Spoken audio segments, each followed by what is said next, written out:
이제 중국 기업들이 정말 아주 바짝 쫓아오는 그런 상황이 된 거네요. 그러니까 오늘 여러분들 경제 뉴스를 보게 되면은 삼성전자가 중국 추격에 결단을 내렸다. 구형 D램 생산을 접는다. 여기에 DDR 메모리 반도체 중에 하나죠. DDR3를 접고 1년 만에 DDR4를 이제 접기 시작하는 거죠. 그리고 최신 이제 제품은 DDR5니까 대개 여러분들 보시면은 우리도 그렇게 시장을 차지했고 일본 기업들에 대해서 중국 기업들도 한국 기업들하고 경합하는 그런 산업이 많지 않습니까? 대개 구형 모델 저가 상품 시장에서 일단 시장 점유율을 확대하고 거기서 좀 축적된 잉여 자원을 이용해 가지고 선도 제품을 공격하는 그런 식으로 대부분 이제 시장 접수 전략이 들어가지 않습니까? 꼭 같은 일이 이제 반도체 분야에서도 일어나네요. 저가 상품들을 일단 시장을 선점한 다음에 여기 보시게 되면은 삼성전자가 구형 D램인 DDR4 생산을 단계적으로 중단한다. 중국의 CXMT 아마 창신 메모리인가 이럴 겁니다. 중국 메모리 업체의 물량 공세로 메모리 반도체 경쟁이 격화되는 가운데 DDR5와 고대역폭 메모리 HM 같은 고부가가치 메모리로 사업을 재편하려는 움직임을 보이고 있다. 매출 비중이 굉장히 크네요. DDR이 지난해 삼성전자 매출의 30% 정도를 중국 업체들을 사업하신 분들 이야기를 들어보게 되면 규모 스케일이 우리가 상상하는 것보다 훨씬 더 크다고 하거든요. 그러니까 이제 구형 모델 DDR3를 생산 캐파를 케어가 여러분들 결국은 삼성을 몰아내고 이제 이번에 DDR4 1년 만에 DDR4도 이제 삼성전자를 시장에서 퇴각시킨 거죠. 이제 삼성이 갖고 있는 건 DDR5인 겁니다. 최신 모델. 근데 저는 이제 뭐 다른 그런 부품이나 소재 산업에서 대개 후발주자가 시장을 어떻게 여러분들 압박하며 선발을 쫓아가는가를 많이 이렇게 본 적이 있기 때문에 이 삼성전자의 메모리 분야에서도 DDR3를 창신 메모리가 차지하고 DDR4를 차지하고 그다음 DDR5로 진격하는 뭐 그런 식으로 이제 작업들이 이루어지지 않겠느냐 그렇게 생각한 거죠. 꼭 같은 스토리가 나오네요.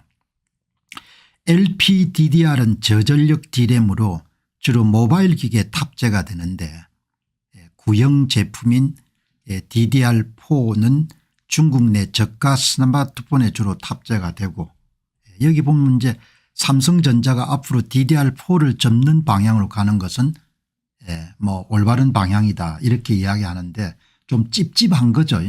왜냐하면은 후발주자가 선발주자를 추격할 때 대개 구모델 저가 사양에서 이름들 시장을 차지하고 그것을 교두보로 삼아서 그다음에 이름들 더 고가 시장을 공략하는 것이 너무나 이제 여러분들 너무나 이제 익숙하기 때문에 삼성전자는 지난해 2024년에 DDR3 메모리 공급을 완전히 중단하고 1년 만에 다음 모델 DDR4까지 축소하고 이제 그다음에 DDR5를 따라오겠죠.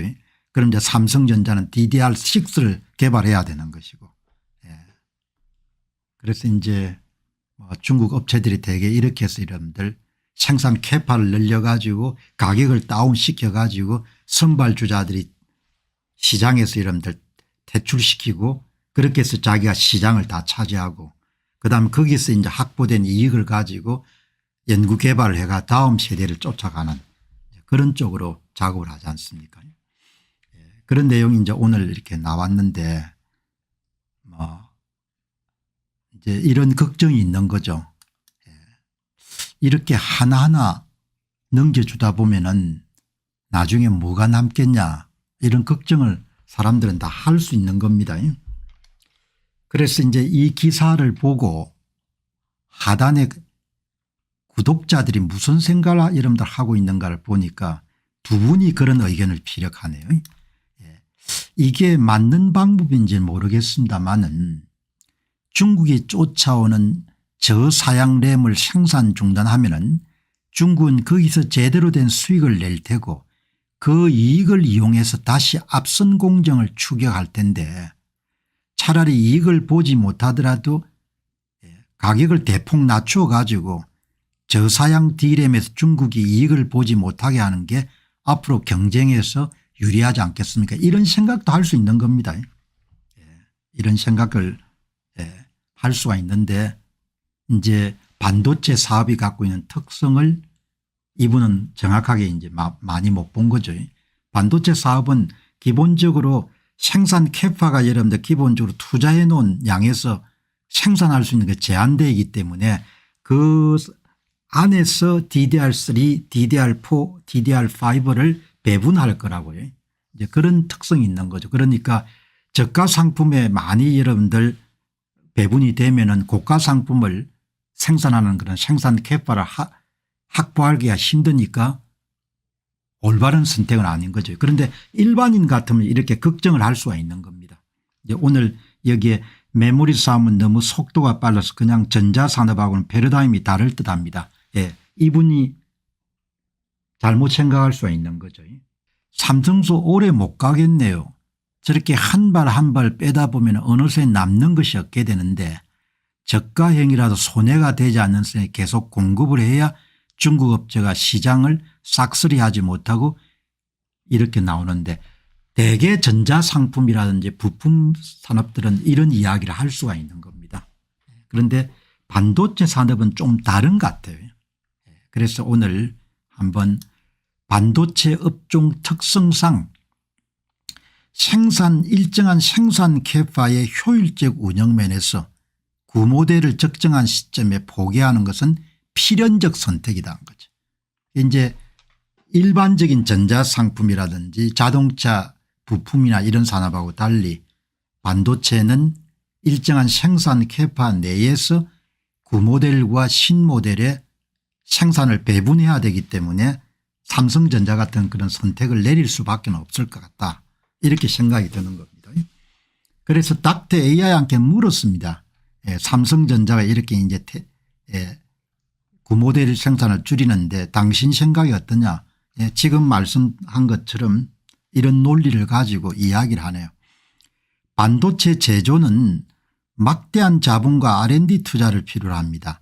낮은 사양의 제품을 계속 생산하면은 공정 효율성이 저하되고 최신 기술 개발에 필요한 자원이 분산될 수밖에 없기 때문에 삼성전자는 구모델 생산량을 줄이거나 아니면 없애고 DDR5 같은 차세대 제품에 자원을 집중하는 것이 합리적입니다. 그러니까 자원 배분의 효율성 면에서 생산 캐파는 정해져 있기 때문에 구모델을 줄이거나 없앨 수밖에 없다는 거죠. DDR 및 그 이후 세대의 제품 개발과 생산에 집중하는 것은 필연적 선택입니다. 그러니까 앞에서 두 분 말씀처럼 일반적인 전자제품이나 그다음에 대개 제조 분야의 부품 소재 산업하고는 좀 다르다 이렇게 볼 수가 있을 것 같습니다. 삼성전자가 DDR4를 포기하고 DDR5 및 HBM에 주력하는 중국의 저가 공세와 시장 세대 교체에 대응한 필연적 선택입니다. 이렇게 이야기하니까 안심은 되는데 이제 그럼에도 불구하고 기술 리더십을 계속해서 어떻게 확보하느냐 이런 문제가 대단히 중요한 과제죠.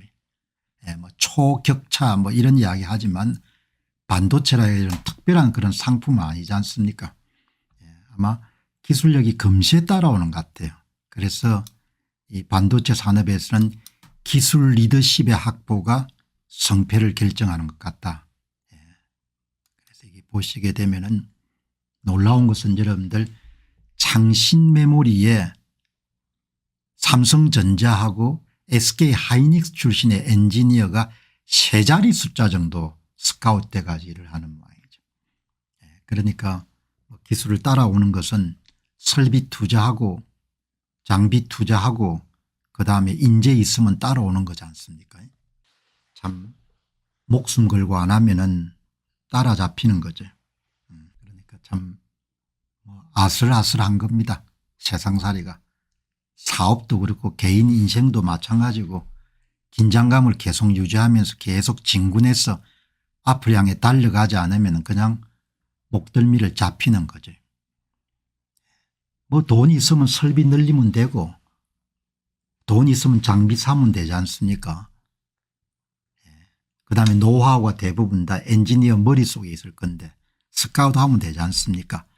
창신 메모리는 삼성전자와 SK 하이닉스 출신 엔지니어를 대거 영입하여 기술력을 강화해 왔고 업계 관계자는 창신 메모리의 삼성 SK 출신 엔지니어가 3자릿수에 달한다고 밝혔다. 그죠? 잘 해나가기를 바랍니다. 안녕하십니까, 공병호입니다. 그동안 공병호TV는 선거 공정성 회복과 자유민주주의 체제의 보존과 발전을 위해 노력해왔습니다. 이런 노력들이 지속될 수 있도록 공병호TV의 정기 후원 프로그램이자 멤버십 프로그램을 소개해드립니다. 뜻 있는 분들의 관심과 동참을 부탁드립니다. 선거 공정성 회복을 위한 노력을 지지하시고 훌륭한 나라 만들기에 동참하시는 시청자분들이시라면 구독 버튼 바로 옆에 있는 가입 버튼을 통해서 정기 후원 프로그램에 가입할 수 있습니다. 가입 버튼을 누르시면 공병호TV의 후원자가 되시게 됩니다. 여러분의 후원이 선거 공정성 회복을 위한 노력에 힘을 더할 수 있을 뿐만 아니라 자유민주주의 체제의 수호를 그리고 발전을 통해 여러분과 후손들의 삶에 빛과 소금이 될 것입니다. 특히 그동안 공병호TV는 선거 공정성 회복을 위한 노력 과정에서 채널 성장에 제약이 가해지는 불이익을 감수해왔고 지금도 그런 불이익이 계속되고 있습니다. 그럼에도 불구하고 너무나 중대한 문제이기 때문에 공병호TV의 노력은 계속될 것입니다. 여러분의 깊은 관심을 부탁드립니다. 감사합니다.